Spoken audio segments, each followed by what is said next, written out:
T20 world cup 2026 టోర్నమెంట్లో భాగంగా ఇప్పుడు మనం ఇవ్వబోతున్న మ్యాచ్ నెంబర్ 26 రివ్యూ అన్నట్టు. సో ఈ మ్యాచ్ వచ్చేసి between USA versus Namibia. So ఈ మ్యాచ్లో వచ్చేసి యూఎస్ఏ వాళ్ళు టాస్ గెలిచి ఫస్ట్ ఆఫ్ ఆల్ అయితే వాళ్ళు బ్యాటింగ్ అయితే ఎంచుకున్నారు. సో ఇక టాస్ తప్పు చెప్పిన అంటే మాత్రం లేదు, ఇది నాకు గుర్తే ఉంది. సో టాస్ అయితే నేను కరెక్ట్గా చెప్పిన. సో ఓకే, సో యూఎస్ఏ వాళ్ళు 20 ఓవర్స్లో వాళ్ళు వచ్చేసి 4 వికెట్స్ కోల్పోయి 199 రన్స్ చేశారు వాళ్ళు. ఓకే, 199 రన్స్ వాళ్ళు చేశారు. 200కి ట్రై చేశారు, బట్ జస్ట్ 1 రన్ తోటి వాళ్ళు ఆగిపోయారు. ఓకే, సో ఇక యూఎస్ఏ బ్యాటింగ్ విషయానికి వస్తే మాత్రం మయాంక్ వచ్చేసి 52 రన్స్ చేశాడు. ఇంకొచ్చేసి సంజయ్ వచ్చేసి 68 రన్స్ చేశాడు. సో చాలా మంచి బ్యాటింగ్ చేశారు. సో ఇక అరౌండ్ వాళ్ళు నాకు తెలిసి యూఎస్ఏ వాళ్ళు 4 వికెట్స్ ఏమో కోల్పోయారు అంతే. ఇక ఇంకా మిగతా వాళ్ళు ఎంతెంత స్కోర్ చేశారని చెప్పేసి నేను స్క్రీన్ మీద స్కోర్ బోర్డ్ అనేది వేస్తున్నాను, ఒక్కసారి చూసేయండి.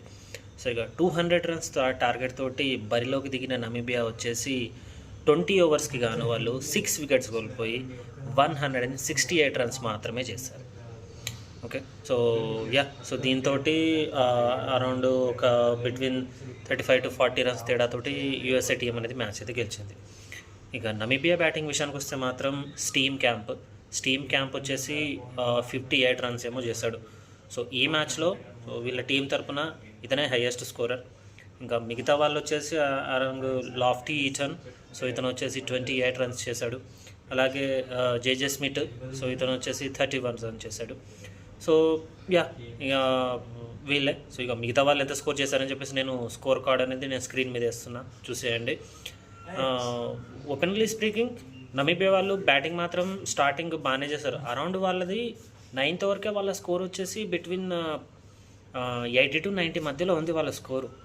సో నేను చాలా టఫ్ ఫైటే ఇస్తారు అంటే లైక్ ఖచ్చితంగా నమీబియా గెలుస్తుందని నేను చెప్పలేను, బట్ అప్పుడు చాలా టఫ్ ఫైట్ ఇస్తుందని నేను అనుకున్నా. బట్ దాని తర్వాత 1 by 1 వికెట్స్ అనేది కోల్పోయింది. ఇంకా సరైన పార్ట్నర్షిప్ అనేది ఎవరు అంతగా ఉండలేరు. ఇంకా దాని తర్వాత వచ్చిన బ్యాటర్స్ కూడా వస్తున్నారు, ఏదో కొద్దిగా స్కోర్ చేస్తున్నారు, వెళ్ళిపోతున్నాయి. ఇక ఓవర్స్ కూడా అయిపోయాయి. So but appreciate to USA bowling. So వాళ్ళు కంటిన్యూగా 2 మ్యాచెస్ ఓడిపోయినా కానీ ఇది 3rd మ్యాచ్ వాళ్ళకి. సో 3rd మ్యాచ్ వాళ్ళు గెలిచారు. సో ఇంకా వాళ్ళకి సూపర్ 8కి వెళ్ళడానికి వాళ్ళకి ఆల్రెడీ ఛాన్స్ ఉంది. ఇప్పుడు నెక్స్ట్ మ్యాచ్ ఐ థింక్ వాళ్ళది పాకిస్తాన్తో ఉంటుంది మ్యాచ్, ఎందుకంటే ఫస్ట్ మ్యాచ్ ఇండియాతో అయిపోయింది. దాని తర్వాత ఐ థింక్ నాకు తెలిసి నెదర్లాండ్స్తో అయిపోయింది అంటున్నది మ్యాచ్. ఇంకా మళ్ళీ ఈరోజు నమీబియాతో అయిపోయింది. సో ఇంకొచ్చేసి పాకిస్తాన్తో ఉంది వాళ్ళకి మ్యాచ్. సో ఇక పాకిస్తాన్తో చూడాలి. ఇఫ్ ఇన్ కేస్ వాళ్ళు గెలిస్తే మాత్రం నాకు తెలిసి వాళ్ళు సూపర్ 8కి వచ్చే ఛాన్సెస్ మేబీ ఉంటుంది. అది కూడా కొద్దిగా ఎక్కువ రన్ రేట్ తోటి వాళ్ళు గెలవాల్సి వస్తుంది, మార్జిన్ కూడా. సో ఇది చూడాలి.